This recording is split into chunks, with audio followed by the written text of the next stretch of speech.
Setiap sesuatu yang mereka lihat, setiap sesuatu yang mereka pandang, setiap yang mereka perbuat, itu semuanya adalah mendekatkan mereka kepada Allah Subhanahu wa Ta'ala. Nah, ini kalau sudah orang yang duduk di alam atau di makam makrifat kepada Allah Subhanahu wa Ta'ala.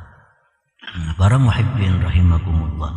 Jadi kalau kita masih golongan abid, masih golongan orang yang ahli ibadah, yang mana dengan ibadah itu kita berharap dicintai Allah, nah kita memang mesti menghindar dari pekerjaan-pekerjaan lain, karena itu bisa menghalangi kita dari keadaan kita, bisa menghalangi jalan kita untuk menuju cinta Allah.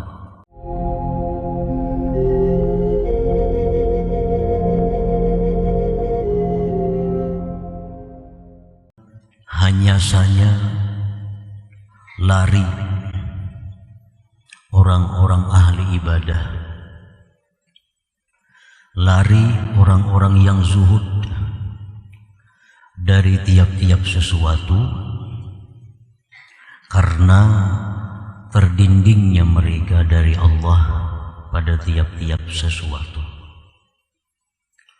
Andai kata mereka itu bisa musyahadah akan Allah pada tiap-tiap sesuatu, niscaya mereka tidak akan lari dari sesuatu itu. Nah, itulah hikmah yang ke-112 dari Al-Hikam. Al-Ubbad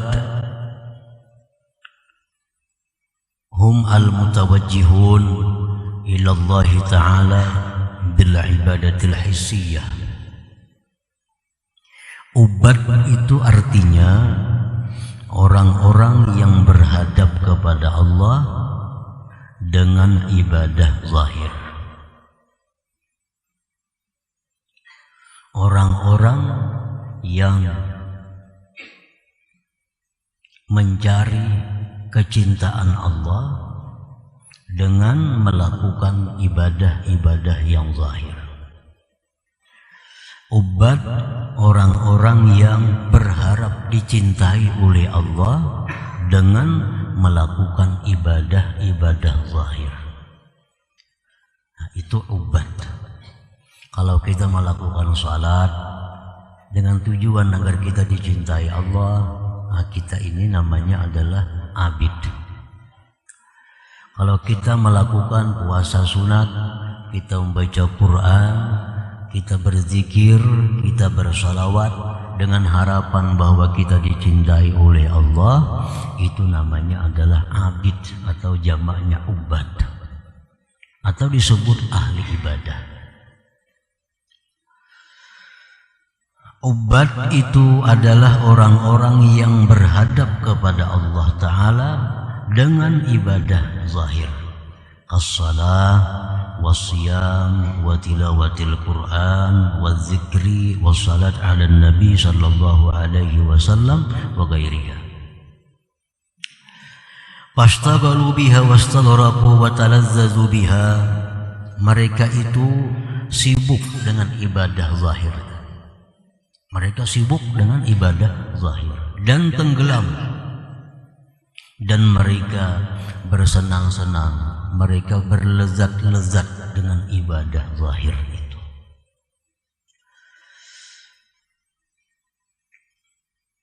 Ma'al hijab an talazzuzin bi syuhudi ma'budihim li'annahum lam yasilu ila ma'rifati rabbihim.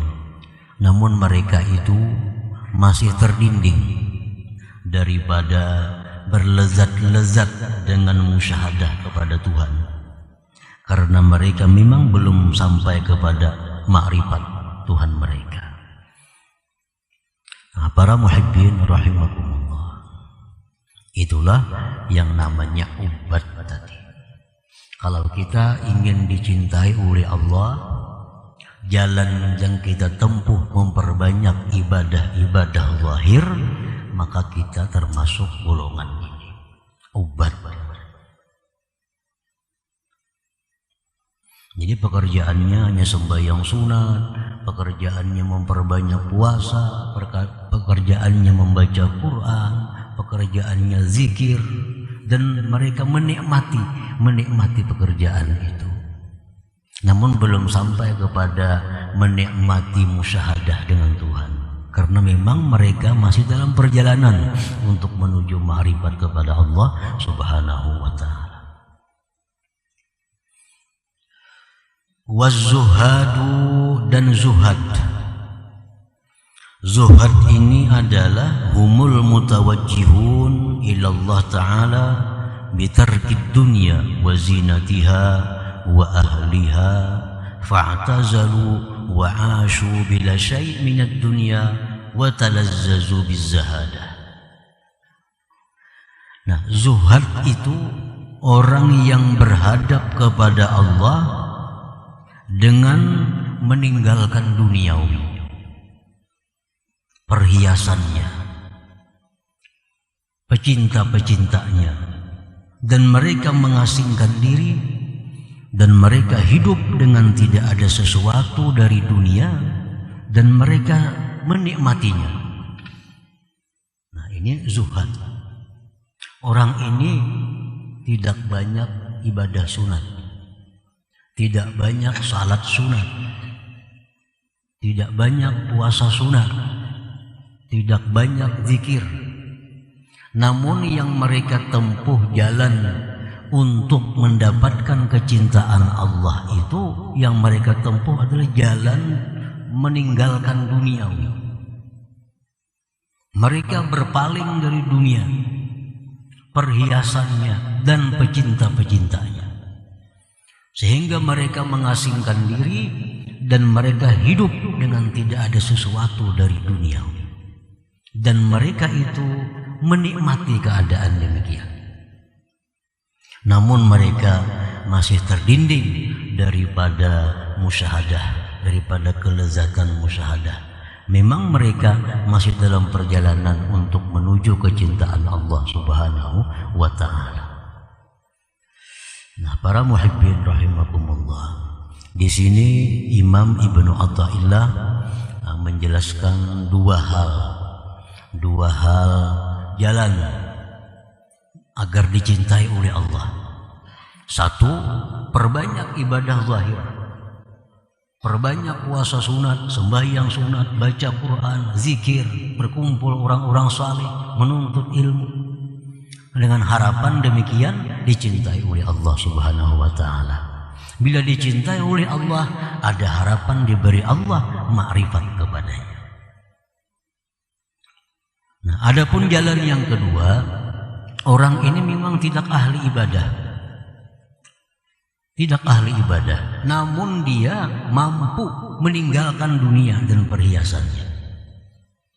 Ini pekerjaannya kada banyak zikir, kada banyak sembahyang sunat, tetapi hidupnya jauh dari dunia, jauh dari perhiasan dunia, jauh dari orang-orang yang cinta dunia.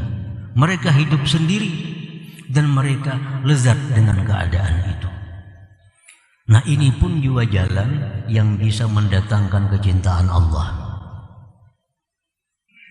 Dan Allah cinta itu adalah syarat utama untuk dapat ma'rifat kepada Allah Subhanahu wa ta'ala.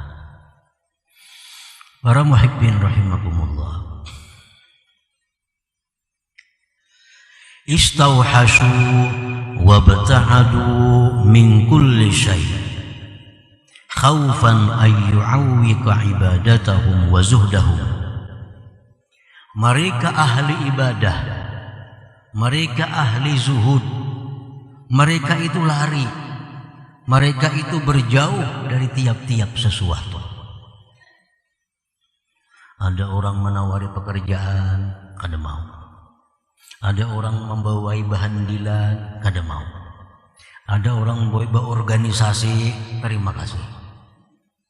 Ada orang saruan, terima kasih. Karena mereka sibuk dengan urusan mereka. Ahli ibadah sibuk dengan ibadah mereka, ahli zuhud sibuk dengan zuhud mereka, sehingga mereka meninggalkan tiap-tiap sesuatu. Nah, mereka itu lari dan meninggalkan dari tiap-tiap sesuatu karena khawatir bahwa sesuatu itu menghalangi mereka dari ibadah.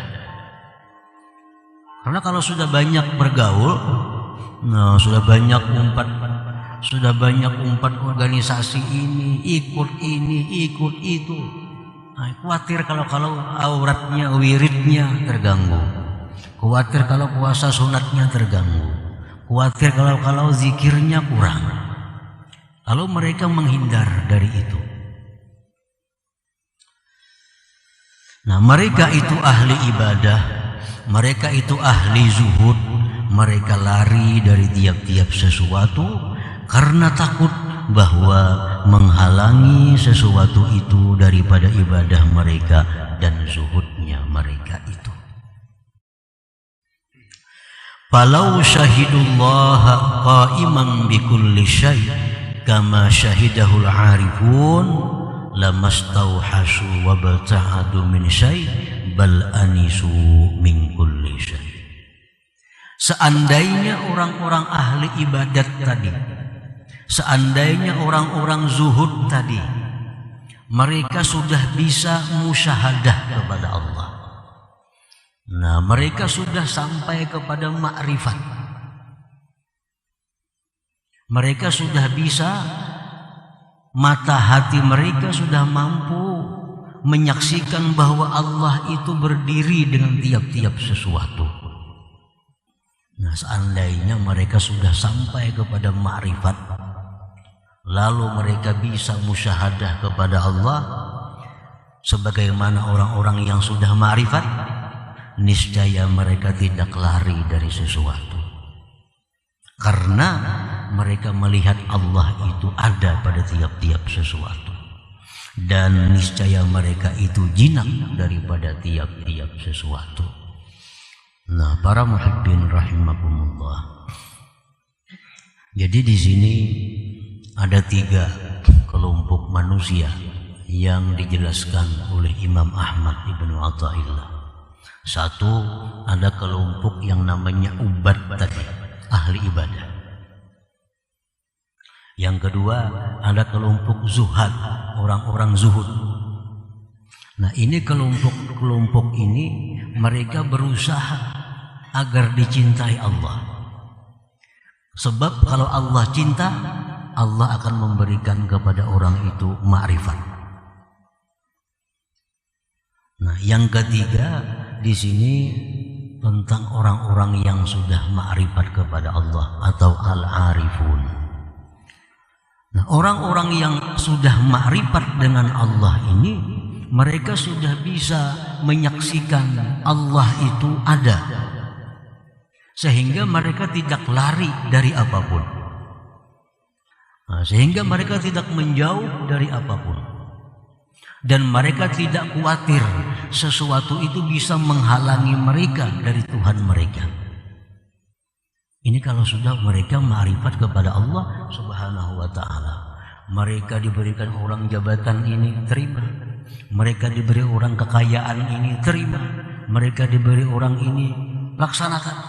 Karena pekerjaan-pekerjaan itu tidak menghalangi mereka lagi untuk musyahadah kepada Allah Subhanahu wa ta'ala.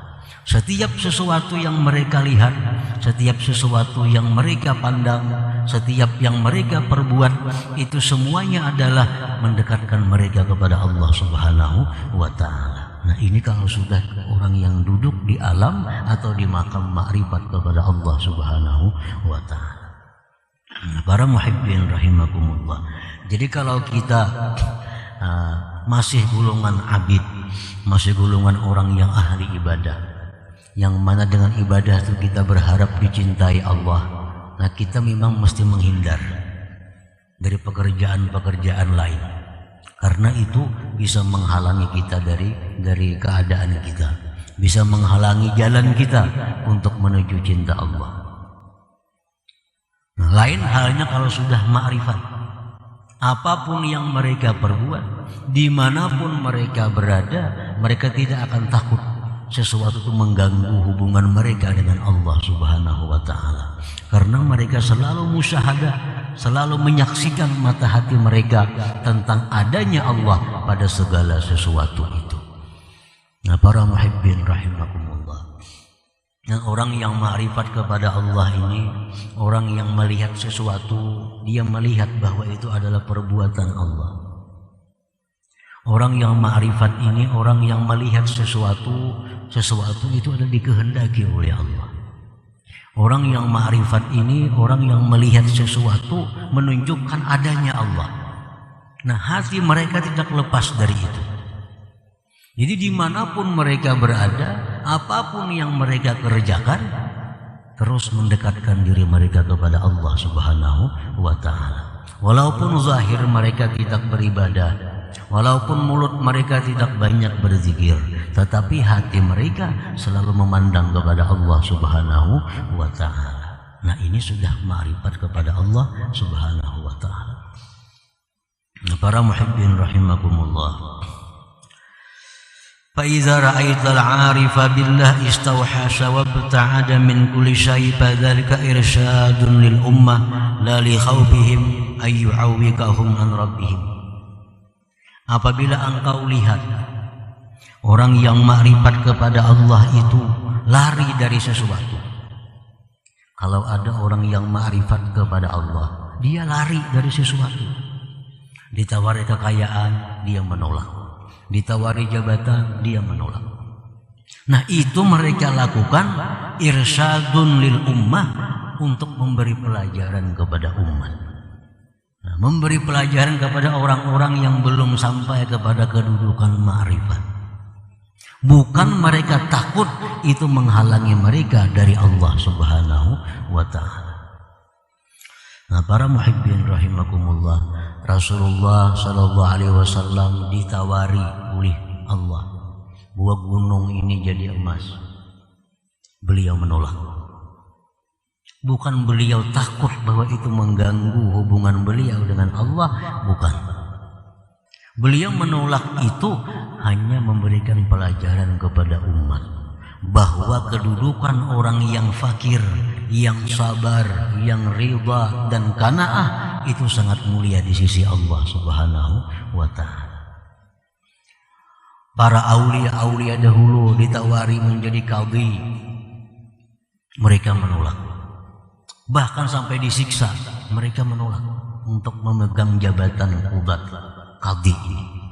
Bukan mereka tidak bisa jadi qadhi, bukan mereka khawatir dengan qadhi itu mereka akan lupa kepada Allah, tetapi mereka menolak itu semata-mata untuk memberikan pelajaran kepada umat bahwa terhadap urusan jabatan qadhi, jabatan hakim, agar hati-hati, jangan sembarang terima kalau memang tidak ahlinya dan tidak bisa ilmunya. Nah, jadi fa'idza ra'aital 'arif istauhasa wa bata'ada min syai' fadzalika irsyadun lil ummah. Orang-orang arif yang menolak duniawi, yang berlari dari sesuatu, itu bukan mereka takut menghalangi mereka dari Allah, tetapi mereka memberikan pelajaran kepada umat ini. Para muhibbin rahimakumullah. Ma'rifat kepada Allah merupakan impian oleh orang yang punya aklun salim. Jadi ma'rifat kepada Allah ini impian dari setiap manusia yang berakal sehat, yang berakal sempurna. Orang yang hendak ma'rifat ini, ujar Imam Ghazali, orang yang punya selera tinggi. Orang yang hendak ma'rifat itu orang yang punya selera tinggi, punya selera malaikat.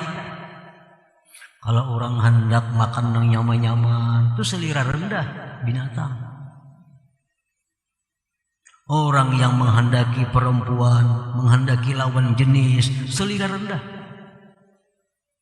Kalau keinginan kita hanya untuk makan, minum, keinginan kita untuk kawin, memuaskan nafsu, hanya itu keinginan kita, keinginan hewani yang ada pada diri kita. Keinginan rendah sama dengan ayam, sama kambing. Nah, tapi kalau dalam hati kita ada minat, dalam hati kita ada keinginan, dalam hati kita ada hasrat untuk ma'rifat kepada Allah, nah ini baru laki-laki. Ini baru manusia. Ini baru orang yang punya akal sehat. Nah, selama ini kita hidup nih berapa puluh tahun, ada keinginan kita untuk ma'rifat kepada Allah. Nah, kalau akal kita masih akal kekanakan, akal halus, ada ingin gitu. Ada ingin. Bahkan Imam Ghazali mengatakan bahwa itu orang imputin. Orang yang kada hendak ma'rifat itu orang imputin. Orang lemah syahwat. Orang lemah syahwat tuh kepingin lah kawin, kada kepinginnya. Karena lemah syahwat. Kada kepingin kawin. Ditawari perempuan yang cantik, yang bungas, kada di akhiran. Karena lemah syahwat. Kalau disuruh itik panggang dihantamnya, sate dihantamnya. Nah, ini orang yang punya selera hewani. Jadi jangan sampai kita masuk golongan orang yang selera hewan ini. Kada perlu kita iri orang-orang yang bergelimang harta, yang kesana kemari, turun naik pesawat, turun naik restoran hotel, kada perlu iri hati. Itu orang kafir bisa, orang murtad bisa. Yang kita iri, yang kita ingin bahwa kita ini dirasakan oleh Allah di dalam dunia ini ma'rifat kepada Allah Subhanahu wa ta'ala. Ini yang dikatakan oleh ulama, inna fid dunya jannah wa man dakhalaha lam yashtaq ila jannatil akhirah. Di dalam dunia ini sebenarnya ada surga. Siapa masuk ke surga itu, dia tidak ingin lagi surga di akhirat. Apakah surga dunia itu? Mereka menyebutnya adalah ma'rifat dengan Allah Subhanahu wa ta'ala. Nah, jadi ini yang kita ingini. Kita menuntut ilmu itu yang kita ingini, agar kita bisa ma'rifat kepada Allah. Ma'rifat bukan hanya ilmunya, bukan hanya pandirnya. Karena ada kitab ilmu ma'rifat ada, yang kita hafal, lihai memandirakan itu. Kitab ilmu ma'rifat banyak, yang Latin ada, Melayu ada.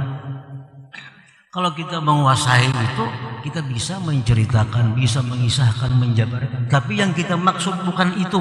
Yang kita tuju adalah kita diberi Allah bagaimana rasanya orang yang ma'rifat dengan Allah itu. Apa contohnya orang ma'rifat dengan Allah? Dia melihat sesuatu bahwa itu adalah perbuatan Allah. Itu adalah kehendaknya Allah. Itu adalah tanda bagi adanya Allah Subhanahu wa ta'ala. Nah, kalau itu ada dalam hati kita, berarti kita selalu dekat dengan Allah. Selalu dekat dengan Allah. Dekat dengan Allah itu merupakan puncak kenikmatan. Tapi bagi orang-orang yang aklun salim, bagi orang yang akal sehat. Sulit ini akal kita ini kurang sehat, ini masalahnya nih. Akal kita kurang sehat. Kita itu nyaman kalau ada makanan yang nyaman, kita nyaman kalau ada orang-orang yang kita sukai. Nah, akal kita hanya sebatas itu. Andai kata akal kita sehat, nah kita tentu ingin dekat dengan Allah Subhanahu wa ta'ala. Nah, sehingga melihat apapun kita lihat itu adalah perbuatannya, kehendaknya, dan bukti keesaannya atau bukti adanya Allah Subhanahu wa ta'ala. Para muhibbin rahimakumullah. Jadi ma'rifat ini Allah kada akan memberi kepada semua orang. Karena ma'rifat ini laksana mutiara yang sangat mahal. Tentu Allah akan menitipkan kepada orang-orang yang memang pantas menerimanya. Sesuatu yang berharga, sesuatu yang mahal, yang kalau kita pegang itu kita dalam surga, ini mahal. Setiap yang mahal tentu Allah hanya memberi kepada orang-orang yang Dia cintai. Nah, jadi yang kita usahakan ini adalah agar dicintai Allah dong. Ini yang kita usahakan. Kayak apa supaya kita ini jadi manusia yang dicintai oleh Allah. Kalau kita sudah ada modal dicintai Allah, nah kita ada harapan diberi Allah, dirasakan Allah ma'rifat itu. Dirasakan oleh Allah bagaimana ma'rifat itu. Selama ini kita hanya mendengar berita Allah itu maha indah, Allah itu maha mengetahui, Allah itu maha kaya, Allah itu maha kuasa, Allah maha penyayang, Allah maha pengasih, Allah maha pengampun, maha sempurna. Selama ini kita hanya mendengar kabar. Nah, kalau Allah menampakkannya kepada kita sehingga kita bisa merasakannya, bahwa itulah ma'rifat kepada Allah Subhanahu wa ta'ala. Nah, jadi kita cari supaya Allah tuh cinta dulu lawan kita. Kayak apa supaya Allah tuh katuju dulu lawan kita. Nah, kalau sudah Allah tuh katuju lawan kita, Allah cinta kepada kita, lalu nyaman. Nah, para muhibbin rahimakumullah, macam-macam jalan untuk mencapai cinta Allah. Salah satunya jalannya adalah memperbanyak ibadah sunat. Seperti apa yang dihadiskan, diriwayatkan dalam hadis qudsi, Allah berfirman, "Ma taqarraba ilayyal mutaqarribun bimisli adai maftaratu alaihim wa la yazalu al-'abdu yataqarrabu ilayya bin nawafil hatta uhibbah." Ujar Tuhan, tidaklah bertakarrub kepadaku orang-orang yang bertakarrub itu seperti menunaikan yang aku fardukan atasnya. Artinya, takarrub yang paling disukai Allah itu adalah melaksanakan yang diwajibkan oleh Allah. Sesuatu ibadah yang sangat disukai oleh Allah adalah ibadah yang wajib kita kerjakan. Ini yang wajib dulu dirisakan, yang wajib diselesaikan. Kalau kita ada hutang-hutang puasa, biarin dulu puasa. Hanya puasa Senayan Kamis, hanya puasa yang lain-lainnya. Tapi habiskan dulu keadaan kita, karena keadaan yang wajib itu wajib. Ada sembahyang kita sembahyang yang belum dibayar, bayari dulu. Karena ibadah yang paling disukai Allah adalah melaksanakan yang difardukan oleh Allah. Nah, sesudah melaksanakan yang difardukan Allah selesai, senantiasa hambaku itu mendekatkan diri kepadaku dengan yang sunat-sunat.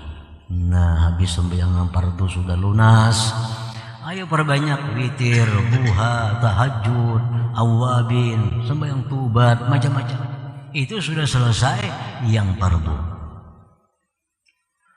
Perbanyak sunat hatta uhibbah, sehingga aku cinta kepadanya.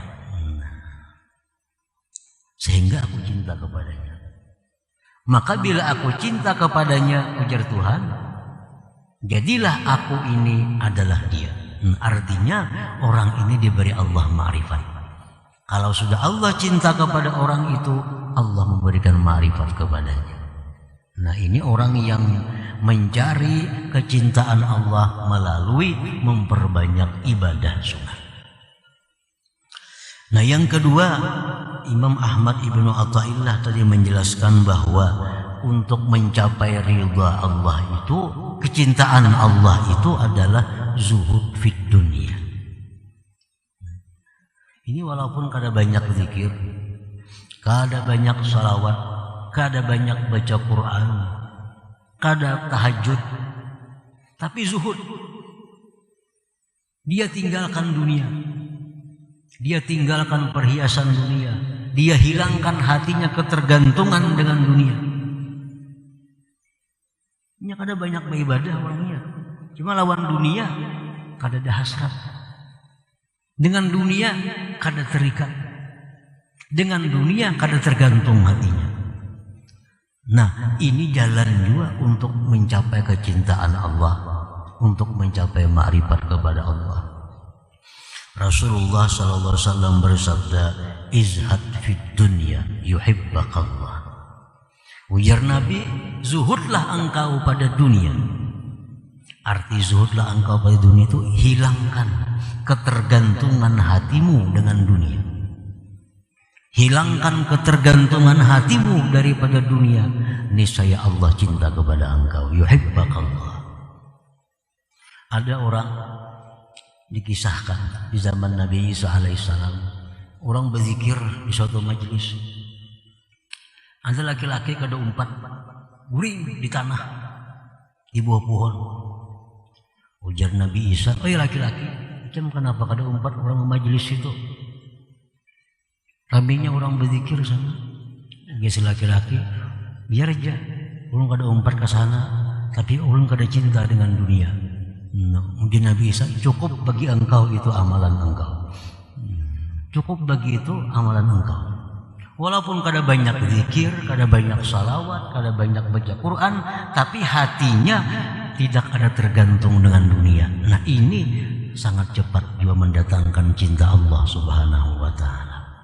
Nah, jadi kita yang cinta dunia ini, jalan untuk mencapai cinta Allah, ya perbanyak ibadah, perbanyak zikir, perbanyak salawat, perbanyak baca Quran, perbanyak sembahyang sunat. Nah, mudah-mudahan dengan jalan itu kita bisa dicintai oleh Allah Subhanahu wa Ta'ala. Itu jangan tak parah. Memberiakan rumah kada wani, memberiakan motor kada wani, memberiakan kabun kada wani, memberiakan toko kada wani, sudah nyata. Anak jadi orang zuhud nih. Jalan zuhud yaitu lari daripada dunia. Nah, kalau jalan itu kada sanggup, jalan itu kada bisa, ada jalan lain. Nah, jadikan wirid Quran 3 juz sehari, zikir 10.000 sehari, salawat 1.000 sehari, sembahyang sunat 100 rakaat sehari. Nah, dengan demikian akan jadi kecintaan Allah Subhanahu wa Ta'ala. Hikmah yang ke-113 dari Al-Hikam, berkata Imam Ahmad ibnu Athaillah As-Sakandari rahimahullah wa nafa'ana bi ulumi wa asrarih, amaraka fi hadhihi dar bin nazari fi mukawwanatih wa sayakshifu laka fi tilka dar an kamali dzatih, yang artinya Allah memerintahkan, menyuruh kepada engkau pada negeri dunia ini dengan memandangnya melalui ciptaan-ciptaannya. Dan selagi Allah nampakkan bagi engkau kelak di negeri akhirat tentang kesempurnaan zatnya itu. Nah, itulah terjemah hikmah yang ke-113 ini. Amaraka Allah subhanahu ayyuhal abdu bihadhihi dunya bin nazari ilaih fi makhluqatih bi'aini basiratik. Allah subhanahu wa ta'ala memerintahkan kepada engkau wahai hamba, bihadhihi dunya, di negeri dunia ini Allah perintahkan kita memandang Allah melalui ciptaan-ciptaannya dengan mata hati engkau. Artinya kita disuruh oleh Allah agar menggunakan mata hati untuk melihat Allah pada segala ciptaan-ciptaannya.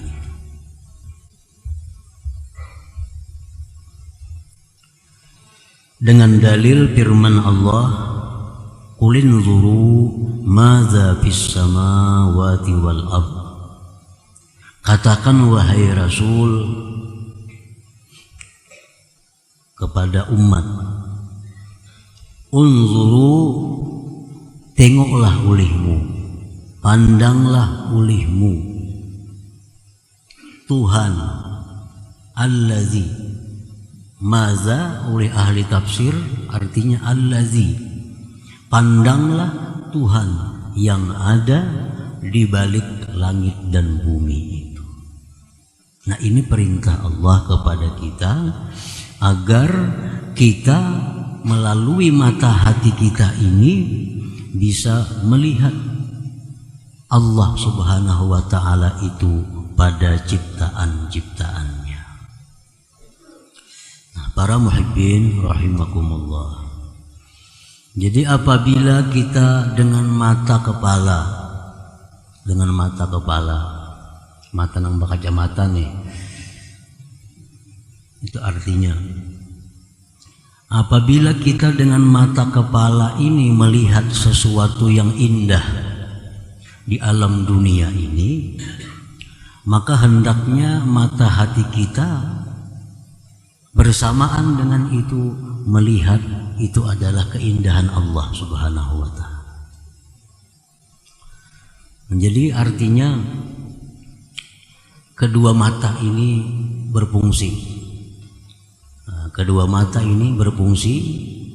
Mata yang zahir itu melihat kepada yang nyata, yang zahir pula, sedangkan mata hati, mata yang di dalam ini melihat juga kepada yang ada di balik sesuatu yang nampak itu. Nah, jadi apabila kita melihat suatu keindahan di alam dunia ini, maka hati kita pun langsung melihat bahwa itu adalah keindahan Allah Subhanahu wa ta'ala. Kalau mata hati kita melihat alangkah indahnya gunung itu, alangkah indahnya itu matahari, alangkah indahnya itu lautan, alangkah indahnya macam-macam, tetapi mata hati kita tetap memandang satu, bahwa itu adalah keindahan dari Allah Subhanahu wa ta'ala.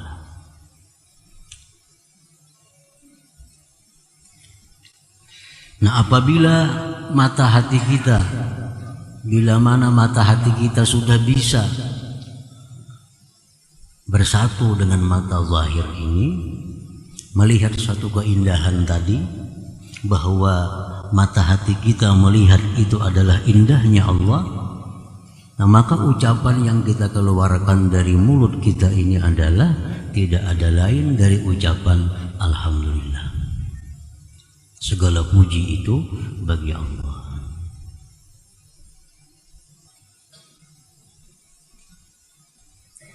Jadi oleh ulama-ulama sufi tentang penyertaan mata hati dengan mata yang nampak biasa ini, itu ada tiga penyertaan. Ada yang bisa melihat Allah sebelum melihat sesuatu, mata yang zahir ini bisa pula besertaan, bisa pula di belakang.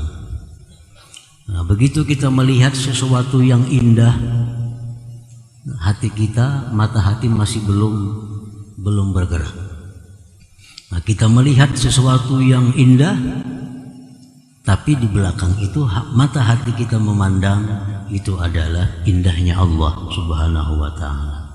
Dan itu ada menimbulkan satu rasa kenikmatan di dalam hati itu.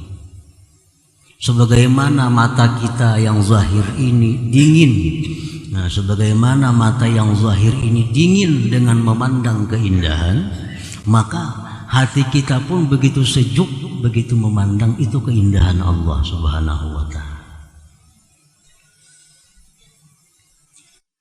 Nah, apabila kita melihat dengan mata yang zahir ini, dengan mata yang nampak ini, sesuatu yang menyedihkan, sesuatu yang menyakitkan. Nah, mata yang zahir melihat sesuatu yang menyedihkan, sesuatu yang menyakitkan, sesuatu yang tidak nyaman. Nah, di situ mata hati kita melihat bagaimana kekuatan atau keperkasaan dari Allah Subhanahu wa Ta'ala. Orang yang sakit, orang yang menderita, orang yang dalam keadaan susah, orang itu pasti ingin senang. Nah, pasti ingin bahagia, pasti. Tapi disitulah Allah dengan kekuasaannya, dengan keperkasaannya, sehingga orang yang ingin sihat, orang yang ingin kaya ini tidak berdaya. Dan disitulah Allah menampakkan Allah itu perkasa. Nah, jadi begitu kita melihat ada orang yang menyedihkan, ada orang yang menyakitkan menurut pandangan mata zahir kita ini, maka di situ mata hati kita melihat begitu perkasanya Allah Subhanahu wa Ta'ala. Nah, begitu perkasanya Allah, begitu kuatnya Allah. Nah, dengan demikian bahwa mulut kita secara otomatis akan keluar ucapan la haula wala quwata illa billah. Melihat sesuatu yang kada nyaman, sesuatu yang nista. Nah, di situ kita melihat begitu perkasanya Allah, begitu kuatnya Allah. Nah, jadi mulut kita mengucapkan la haula wala quwata illa billah. Nah, itu yang dikehendaki Allah dan disuruh Allah kita ini agar selalu demikian. Sehingga walaupun mulut kita tidak berzikir, tapi hati kita selalu berzikir kepada Allah Subhanahu wa Ta'ala. Dan hati yang berzikir ini tidak ada batasan tempat, tidak ada batasan waktu, tidak ada batasan apa-apa. Hati berzikir di dalam jamban berpahala, hati berzikir dalam keadaan bersetubuh berpahala, hati berzikir dalam keadaan apapun berpahala. Tapi kalau zikir lisan ada batasan-batasan. Dalam sini kita kada boleh berzikir, waktu ini kada boleh berzikir. Tapi kalau hati dimanapun, kapanpun, dalam keadaan apapun diberi pahala kalau kita berzikir itu. Nah, para muhibbin rahimakumullah.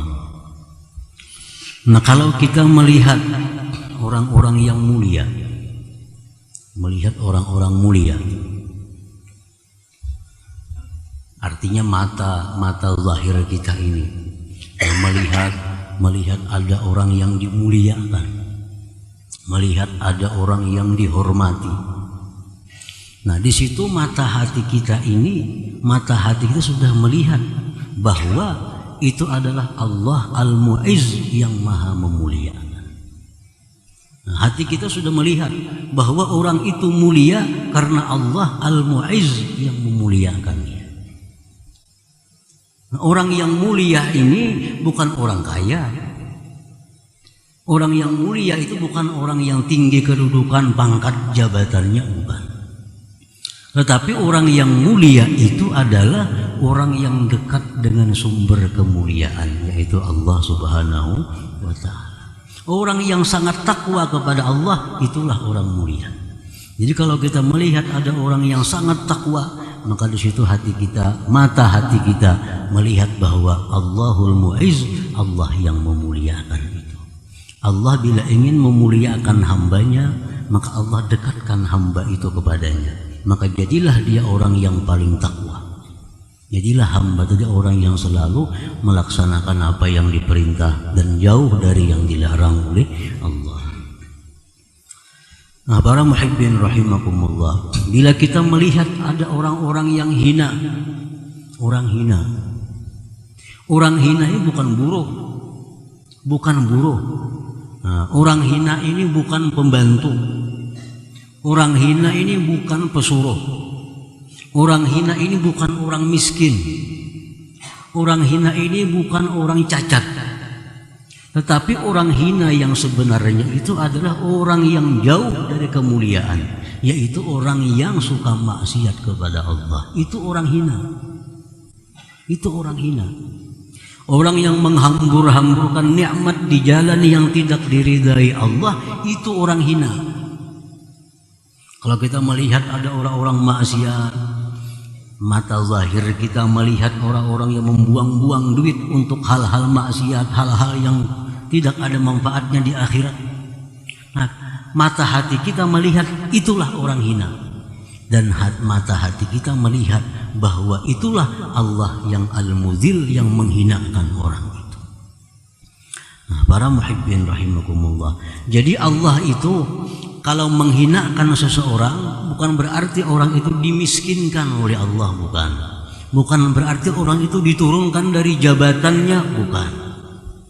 Orang yang dihinakan Allah itu orang yang selalu maksiat kepada Allah, orang yang selalu lupa kepada Allah, orang yang selalu menentang hukum Allah, itu orang yang hina. Nah, jadi kita melihat ahli-ahli maksiat, di situ sangat nampak bahwa Allah itu al-muzil, Allah yang maha menghinakan mereka itu. Kalau kelihatan lagi orangnya itu pulan maksiat karena kelihatan lagi. Yang nampak di situ adalah Allahul muzil, Allah yang maha menghinakan mereka itu. Nah, mestinya demikian mata hati kita ini. Nah, para muhibbin rahimakumullah. Innama amaraka bihadhihi dunya an tanzura ilaihim biwasitati makhluqati wa bi'aini basiratik li'annaka la taqdiru huna an tanzura ila haqiqati dzatihil muqaddasah bila wasitah wa bi'aini basarik li dha'fi nas'atika wa quwwatik. Hanya saja Allah menyuruh engkau wahai hamba di dunia ini memandang kepada Allah itu dengan perantara ciptaannya dan dengan mata hati. Allah menyuruh kita memandang Allah di dunia ini melalui perantara ciptaan-ciptaannya, dan itu pun menggunakan mata hati. Karena engkau tidak akan kuasa di dunia ini memandang kepada hakikat zat Allah yang suci tanpa perantara dan dengan mata kepala. Kada mampu karena lemahnya kejadian dan kekuatan kita. Kada mampu. Kama waqa'a li Musa alaihi salam hina sa'alahu li ru'yatihi bila wasitah wa bi'aini basarih, sebagaimana terjadi kepada Nabi Musa alaihi salam. Nabi Musa alaihissalam begitu minta kepada Allah untuk melihat. Nah, kenapa Nabi Musa ini hendak minta melihat Allah itu? Karena Musa ini sudah bicara dengan Allah. Nah, Musa sudah bicara dengan Allah dan sudah merasakan bagaimana nikmatnya, bagaimana lezatnya bicara dengan Allah, sehingga Musa minta ingin langsung melihat Allah. Ingin langsung melihat Allah. Namun kita kada tahu apa-apa dengan orang, kita kada hendak ketemu, kada hendak melihat orang itu. Men orang ini bakal menyusahkan, kita kada hendak bertemu. Ini Musa sudah merasa bepandir lawan Tuhan, sudah begitu lezat, sudah begitu nikmat. Nah, diceritakan bahwa Nabi Musa ini di dalam beberapa tafsir Al-Khazin, Al-Baghawi dan lain-lainnya, Nabi Musa ini begitu selesai mukalamah berbicara dengan Allah, Nabi Musa ini pulang ke rumah. Bini Sidin begitu melihat Nabi Musa siup. Kenapa siup? Karena pancaran cahaya yang luar biasa di wajah Nabi Musa itu. Nah, ini hanya bakas bepandir lawan Allah, apalagi bakas melihat Allah. Kalau ujar bini Nabi Musa sesudah sadar, wahai Musa, jadikanlah aku istri engkau di dalam surga nanti. Ujar Musa, dikabulkan Allah, asalkan engkau tidak kawin sesudah aku meninggal dunia. Karena suami engkau di akhirat kelak suami yang terakhir dalam hidup engkau. Ini dalam beberapa tafsir Al-Khazin, Al-Baghawi, tafsir As-Sawi adalah jalan lain pun ada diceritakan kisah itu. Nah, Musa ini minta kepada Allah melihat langsung. Minta melihat langsung kepada Allah. Allah berfirman, Qala lan tarani. Ujar Tuhan, engkau tidak akan bisa melihat aku, wahai Musa. Engkau tidak akan bisa melihat aku. Walakin inzur ilal jabal. Tetapi lihatlah itu gunung. Itu gunung. Ujar Ibnu Abbas, gunung itu namanya Az-Zabir. Bukit Az-Zabir. Gunung Az-Zabir. Fa in istaqarra makanah fasawfa tarani. Jika gunung itu tetap pada posisinya, tetap pada keadaannya, maka engkau bisa melihat aku. Tapi kalau gunung itu hancur, apalagi engkau manusia yang lemah. Falamma tajalla rabbuhu lil jabal ja'alahu dakka wa kharra Musa sa'iqa. Manakala Allah menampakkan cahayanya,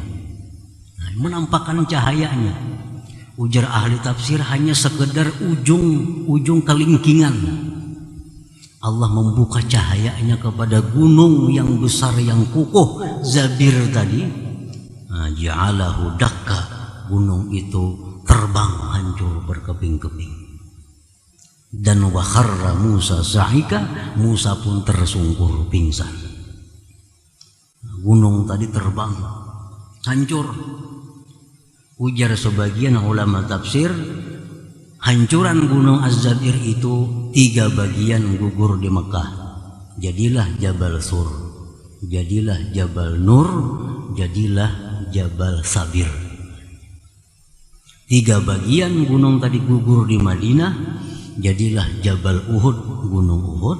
Yang kedua Jabal Warqan, yang ketiga Jabal Radwa ngarannya. Itu bekasan daripada tajalli cahaya Allah kepada gunung yang dulunya berada di Mesir, yaitu gunung Az-Zabir. Nah, para muhibbin rahimakumullah. Jadi itu kenapa kita tidak akan bisa melihat Allah dengan mata ini di alam dunia ini. Nah, karena kelemahan kejadian kita ini, nas'at kejadian kita ini lemah. Tidak akan mampu untuk melihat langsung dengan mata kepala, melihat Allah Subhanahu wa ta'ala. Nah, para muhibbin rahimakumullah, wa fil akhirah yakshifullahu lak an kamali dzatihi litarahu bi'aini basarik. Nah, di akhirat kelak, di akhirat Allah bukakan bagi engkau tentang kesempurnaan zatnya, agar engkau lihat Allah dengan mata yang zahir engkau. Nah, di akhirat kita di dalam surga Allah membukakan dia sehingga kita bisa langsung melihat dengan mata kepala yang zahir ini bagaimana sempurnanya zat Allah yang maha suci itu. Faru'yatul 'abdi li rabbih fil akhirah ala hasabi tajallihi lahu fi hadhihi dunya. Maka melihatnya seorang hamba bagi Tuhannya di akhirat itu sekira-kira nampaknya Tuhan bagi si hamba pada dunia ini. Jadi di akhirat itu kita melihat Allah tergantung bagaimana mata hati kita melihat di alam dunia ini. Kalau dalam dunia ini mata hati kita masih kabur melihat Allah melalui ciptaan-ciptaannya ini, maka di akhirat pun kita melihat Allah kabur walaupun dengan mata yang jelas, yang nyata ini. Jadi bagaimana nampaknya kita melihat Allah di dalam surga itu tergantung bagaimana nampaknya mata hati kita melihat Allah di alam dunia ini. Nah, para muhibbin rahimakumullah, berapa sering kita bertemu Allah di surga itu tergantung berapa sering kali mata hati kita melihat Allah di alam dunia ini. Jadi ukurannya memang dalam dunia. Nah, para muhibbin rahimakumullah, kemudian dilanjutkan oleh Imam Ahmad Ibnu Athaillah di dalam hikmah yang ke-114 tentang alasan kenapa Allah menyuruh kita untuk menyaksikannya dengan mata hati kita di alam dunia ini. Nah, ini hikmah yang ke selanjutnya. Alima minka annaka la tasbiru anhu fa ashhadaka ma baraza minhu. Artinya alima adama sabrik an ru'yatihi bi'aini basari. Allah mengetahui bahwa engkau tidak akan bisa sabar untuk melihat Allah dengan mata yang zahir ini. Nah, orang yang sudah merasakan dirinya ini selalu dilimpahi nikmat oleh Allah, orang yang merasakan bahwa dirinya ini selalu disayang Allah, orang yang merasakan dirinya selalu dalam lindungan Allah, orang yang merasakan dirinya setiap detik dibelai disayang oleh Allah, maka orang ini pasti akan rindu untuk melihat bagaimana Allah itu. Ya, hanya kabar-kabarnya aja. Setiap detik datang kiriman dari Allah, sekejap mata datang kiriman dari Allah. Kita bergelimang dengan nikmat Allah. Nah, orang-orang yang arif itu oleh karena demikian mereka sudah tidak sabar lagi untuk bisa langsung melihat Allah Subhanahu wa taala dengan mata yang zahir ini. Nah, Allah tahu bahwa orang-orang arif itu tidak sabar untuk melihat Allah. Fa'ashhadaka iyyaha litarahu biha bi'aini basiratik. Maka Allah berikan kepada mereka itu musyahadah Allah dengan mata hati, sehingga mereka bisa melihat Allah melalui ciptaan-ciptaan Allah Subhanahu wa taala. Wa in kanat tilkal akwan hajibatan laka an ru'yatika lahu bi'aini basarik faqad ra'aitah walau min wara'i hijab.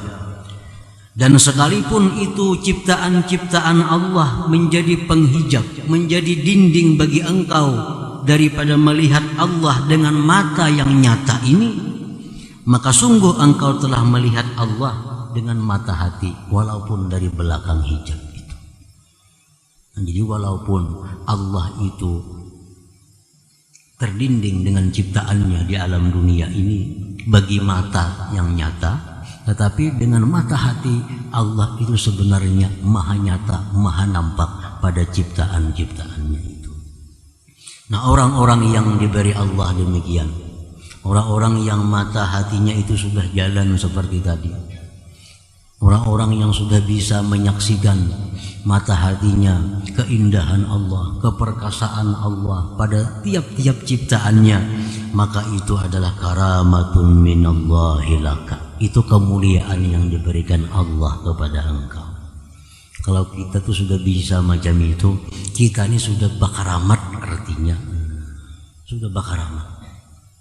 Sudah bakaramat itu Allah berikan karamat kepada engkau. Kalau kita bisa melihat sesuatu yang indah, nah kita lihat indahnya Allah di hati, jangan diucapkan di muntung. Itu khawatirnya tak muntung nih kita nih, jadi bahan pemandiran. Ini urusan aini basiratik, urusan mata hati engkau. Jadi mata kepala tetap indahnya gunung itu tetap mata hati yang menyatakan itu adalah indahnya Allah Subhanahu wa taala. Mata yang nyata tetap menyatakan bahwa indahnya itu laut, tapi mata hati menyatakan indahnya Allah Subhanahu wa taala. Nah, bila kita bisa selalu demikian, itu karamatun minallahi laka. Itu karamat yang diberikan Allah bagi engkau.